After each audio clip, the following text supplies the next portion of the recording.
বলছে অন্য হাদিসে বলছেন আয়াতুল কুরসি ফরজ নামাজের সালাম ফিরানোর পর যে আয়াতুল কুরসি পাঠ করবে সে জান্নাতি। তার মধ্যে আর জান্নাতের মধ্যে একটা বাধা, সে মরে না, এই জন্য জান্নাতে যাইতে পারে না। কথা আমার না, আল্লাহ রাসূল সাল্লামের। আরও অনেকগুলো আমল আছে এই, অর্থাৎ প্রত্যেক ফরজ নামাজের পর সুন্নাহ সম্মত মোস্তাহাবগত যে আমলগুলো আছে এগুলো, এই আমলগুলো করতে প্রায় মিনিমাম 10 মিনিট লাগে। 10 মিনিট লাগে। ধর্ম বিষয়গুলো তো সময় নাই, ওই বিদ্যার্থীগুলোতে এত সময় নাই। এই জন্য ওগুলা নামাজ সালাম ফিরা বিদাত। যে আমলগুলা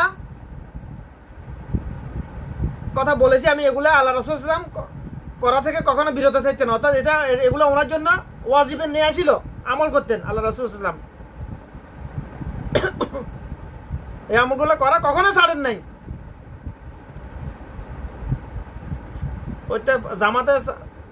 প্রত্যেক ফরজ নামাজের পর জামাত সালাম ফিরানোর পরে সাথে সাথে ইমাম মুক্তাদিদেরকে ঘুরে বসে এই আমলগুলো করা, এটাই হলো সুন্নাহ।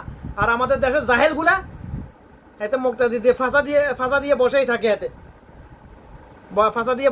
এতে এদেরকে কি করা দরকার? লাঠি দিয়ে বাড়ি দেওয়া দরকার, না জুতা দিয়ে বাড়ি দেওয়া দরকার? আর কি করবো? আর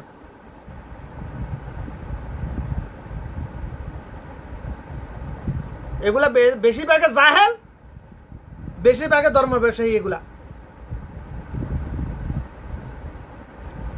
যে আমলগুলো, এই আমলগুলা আজ থেকে প্রায় 25 বছর আগে বাংলাদেশের প্রত্যেক মসজিদে এই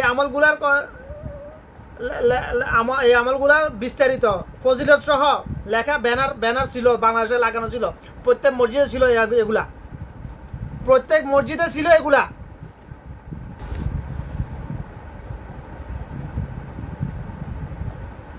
দেখা যাইতেছে না এখানে যে কোনো কারণে।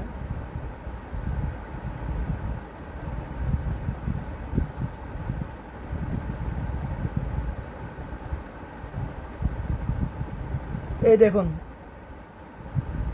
এই আমলগুলা, এরকম ব্যানারগুলা বাংলাদেশের প্রত্যেক মসজিদে আজ থেকে 25 বছর আগে ছিল।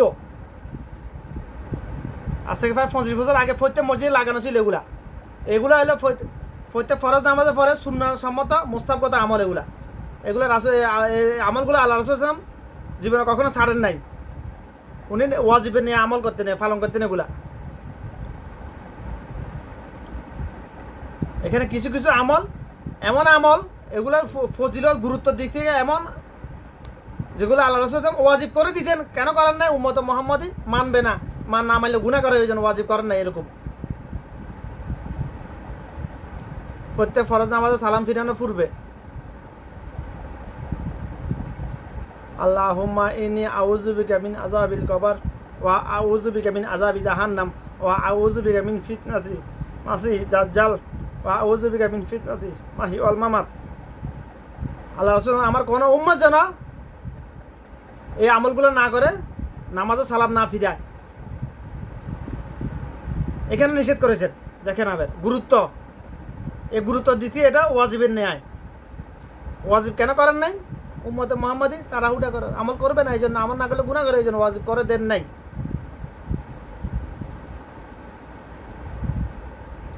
হে আল্লাহ, তুমি আমাকে কবরের আযাব থেকে হেফাজত করো, তুমি আমাকে মৃত্যুর ফিতনা থেকে হেফাজত করো, দাজ্জালের ফিতনা থেকে হেফাজত করো, জাহান্নামের আযাব থেকে হেফাজত করো। আমরা কি এগুলোকে ভয় করি না? ভয় করলে এই আমলগুলো করা ছাড়ি কীভাবে আমরা? আফসোসের বিষয়, আমার এখানে মসজিদের ইমাম, অরিজিনাল ইমাম ওমানি, কত বড় আলেম না হেকমা, কিন্তু এখানে এই আমলটা করে না।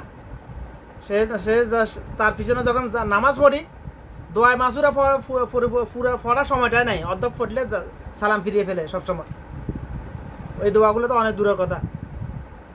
মানে কি কেন এত তাড়াহুড়া তার, এটাই বুঝলাম না নামাজের সময়।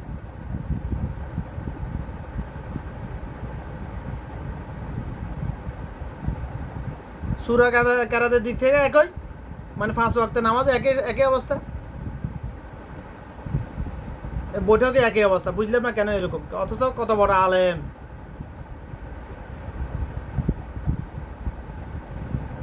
কেয়ামুল্লাহ ফরানোর সময় কাঁদতো কাঁদে এরকম আলেম, কিন্তু এখানে কিছু এক্ষেত্রে এরকম কেন ওয়াল্লাহি আলেম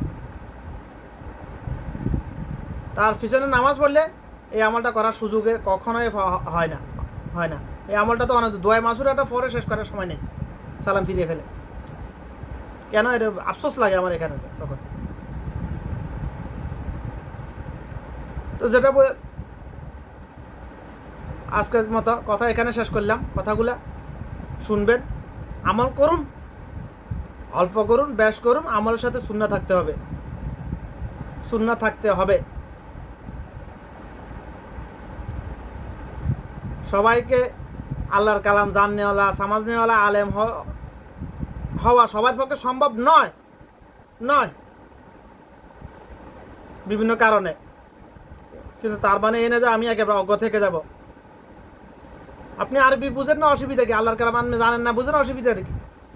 আপনার আগে আমার আগে যারা আলেম ছিলেন, অসংখ্য অগণিত আলেম ছিলেন, আলেম আছে ছিলেন আছেন, ওনারা যে আরবিকে বাংলায় কনভার্ট করেছে, ট্রান্সলেট করেছেন, অর্থাৎ কোরআনের বঙ্গানুবাদ লিখেছেন, হাদিসের বাংলা অনুবাদ লিখে গেছেন, ওগুলা পড়ুন না, আপনি পড়ে আমল করুন, বাংলায় পড়ুন, আরবি না পড়তে পারলে নাই।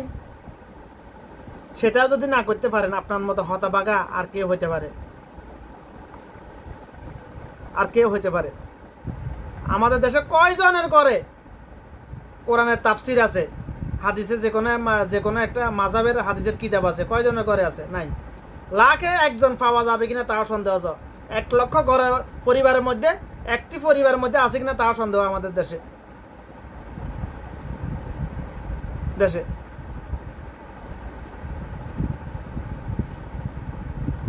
তো কথা এখানে শেষ করলাম আজকের জন্য।